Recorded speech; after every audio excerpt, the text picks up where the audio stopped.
1절 두로에 관한 경고라. 다시스의 배들아 너희는 슬피 부르짖을지어다. 두로가 황무하여 집이 없고 들어갈 곳도 없으며 이 소식이 기띔 땅에서부터 그들에게 전파되었습니다. 9절 만군의 여호와께서 그것을 정하신 것이라. 모든 누리던 영화를 욕되게 하시며 세상의 모든 교만하던 자가 멸시를 받게 하려 하십니다. 18절에 보면 마지막 절, 그 무역한 것과 이익을 거룩히 여호와께 돌리고 간직하거나 쌓아두지 아니하리니 그 무역한 것이 여호와 앞에 사는 자가 배불리 먹을 양식 잘 입을 옷감이 되리라. 두로가 돈을 많이 모으는 것은 결국은 하나님의 백성들이 그 모든 재물들을 얻게 될 것이다. 하나님 백성들을 위해서 두로가 돈을 모으게 될 것이다.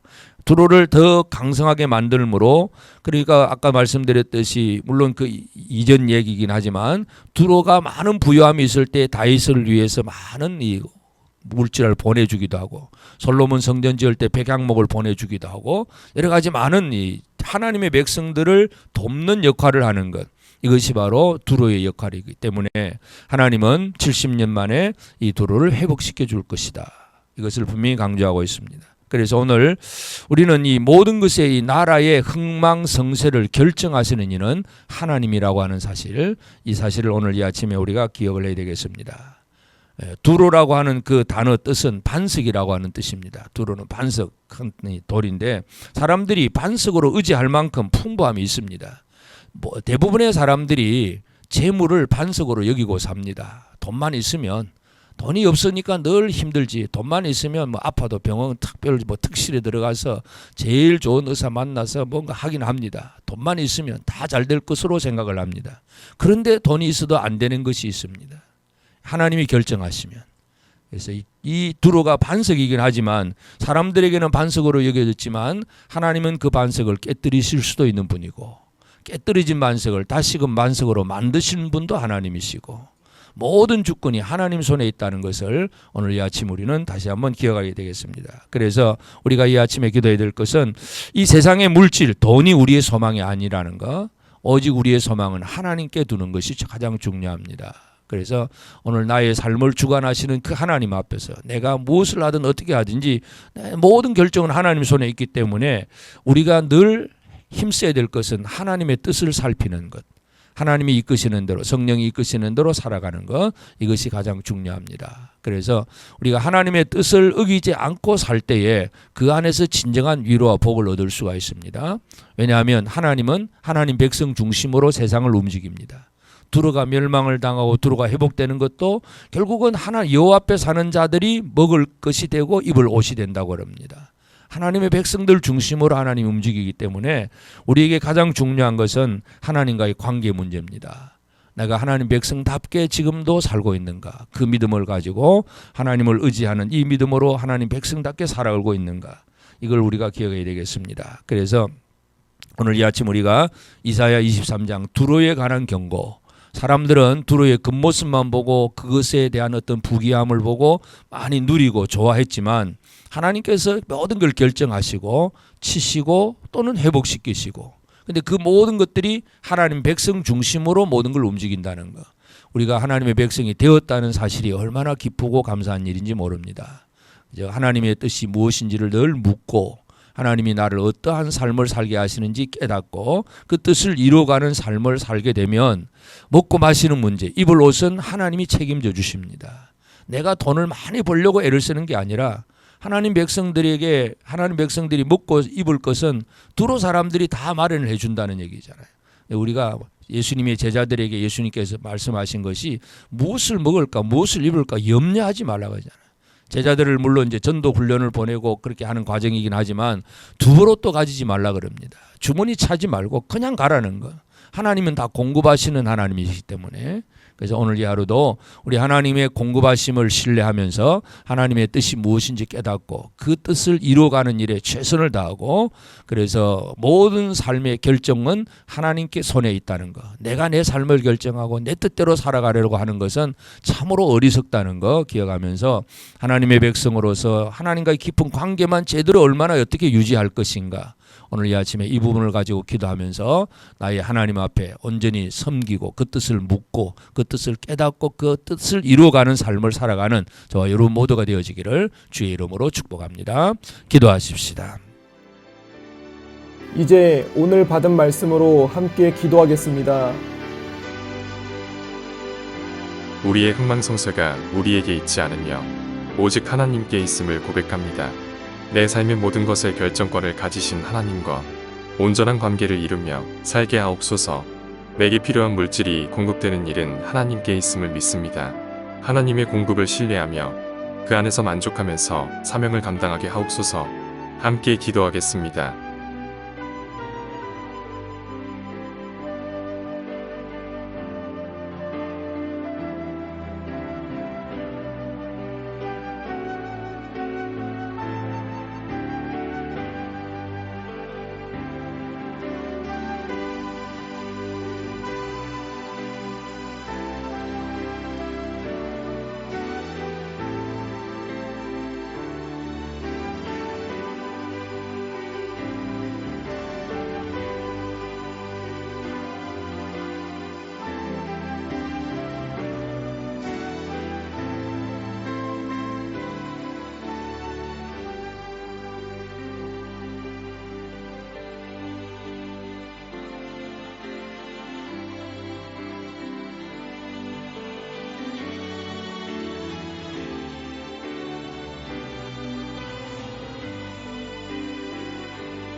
이제 오늘의 기도 제목을 가지고 합심하여 기도하도록 하겠습니다. 첫 번째 기도 제목입니다. 신앙이 연약해진 성도들을 위해 기도합니다. 코로나를 겪으면서 예배에 대한 마음이 소홀해진 우리의 성도들을 살펴주시옵소서. 그들의 마음을 만져주시고 예배의 자리로 가고자 하는 도전을 심어주옵소서. 함께 기도하겠습니다.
두 번째 기도 제목입니다. 봄 대신방을 위해 기도합니다. 대신방을 인도하시는 담임 목사님께 성령 충만함을 허락하여 주소서. 전하시는 말씀마다 은혜가 넘쳐 흐르게 하시고 성도들 마음의 위로와 도전 그리고 결단이 생겨날 수 있게 하여 주옵소서. 함께 기도하겠습니다.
세 번째 기도 제목입니다. 우리의 사역을 위해 기도합니다. 연초에 결단을 하고 벌써 2달이 되어 갑니다. 우리의 마음을 돌아보게 하여 주옵소서. 안일해진 마음이 있다면 다시 잡을 수 있게 도와주시고 봄을 맞이하며 맡은 사역을 잘 감당하는 우리 교회가 되게 하소서. 함께 기도하겠습니다.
이제 개인의 기도 제목을 가지고 하나님 앞에 기도하시기 바랍니다.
수고하셨습니다.